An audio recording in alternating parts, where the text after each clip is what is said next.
Luke chapter 2, verses 1 to 7. The birth of Jesus. In those days, Caesar Augustus issued a decree that a census should be taken of the entire Roman world. This was the first census that took place while Quirinius was governor of Syria, and everyone went to his own town to register. So Joseph also went up from the town of Nazareth in Galilee to Judea, to Bethlehem in the town of David, because he belonged to the house and line of David. He went there to register with Mary, who was pledged to be married to him and was expecting a child. While they were there, the time came for the baby to be born, and she gave birth to her firstborn, a son. She wrapped him in cloths and placed him in a manger, because there was no room for them in the inn.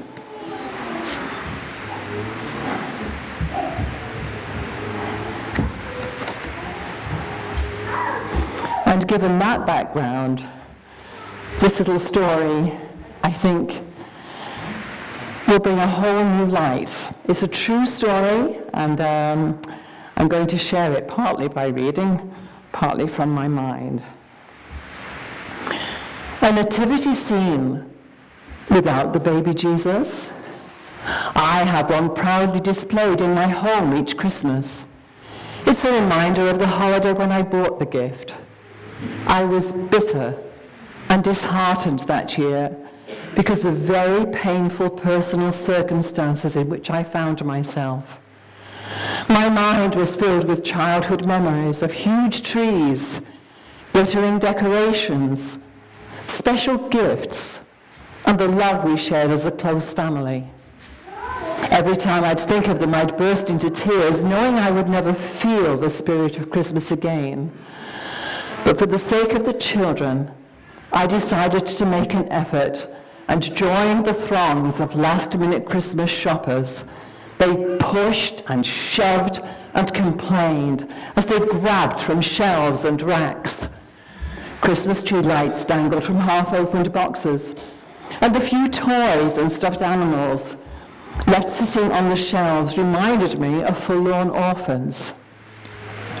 I glanced at the endless line at the checkout counter and had made up my mind to leave when suddenly a shrill voice rang out. "Sarah, you get that thing out of your mouth this minute!" "But I wasn't putting it in my mouth, Mummy. I was kissing it. This year's a little nativity set, and the baby Jesus got broked off." "Well, I don't care what it is. You come over here before I spank you." I peered through into the next aisle, expecting to see the mother punish the child as she had threatened. But to my great amazement, I saw her kneeling on the cold, wet floor, holding the little girl close to her trembling chest. She struggled to speak, but could only manage a desperate sob. "Oh, please don't cry, Mummy," said the little girl. "I'm sorry I wasn't good in the store. Look, Mummy, I'm putting the little baby Jesus doll back on the shelf. Oh, please don't cry no more, Mummy." "I'm sorry too," said the mother. "And I'm just crying because I haven't got any extra money this year, and I just wished I did. But maybe, come Christmas morning, you might just find them pretty pink play dishes you've been wanting. And maybe next year we can get us a real Christmas tree. How about that?" "You know what, Mummy? I don't need this here baby Jesus doll anyhow. Do you know why, Mummy? My Sunday school teacher told me that Jesus really lives in my heart. I'm so glad Jesus lives in my heart. Aren't you, Mummy?"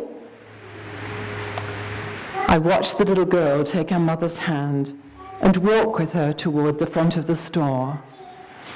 But her simple words spoken with such faith, were ringing in my ears. He lives in my heart. I looked at the little nativity set and remembered that that baby born in a manger over 2,000 years ago is a person who walks with us today, wanting to help us through the difficulties of life, if only we will let him. Thank you, God. I found myself beginning to pray. Thank you for the gift of your Son. Hurriedly, I gathered together the pieces of the nativity set and ran with them to the checkout counter. Recognizing one of the clerks, I asked her to take the little baby Jesus doll to the little girl who was just then walking out of the door with her mother. I saw the little girl accept the gift and give the baby Jesus another kiss as she walked out the door. And now, every year, that little nativity set is a reminder of a little girl whose words changed my life, transforming sorrow into joy and despair into hope. The baby Jesus is not there, of course, but every time I look at the empty manger, I am so glad I can answer the question, where's the baby Jesus?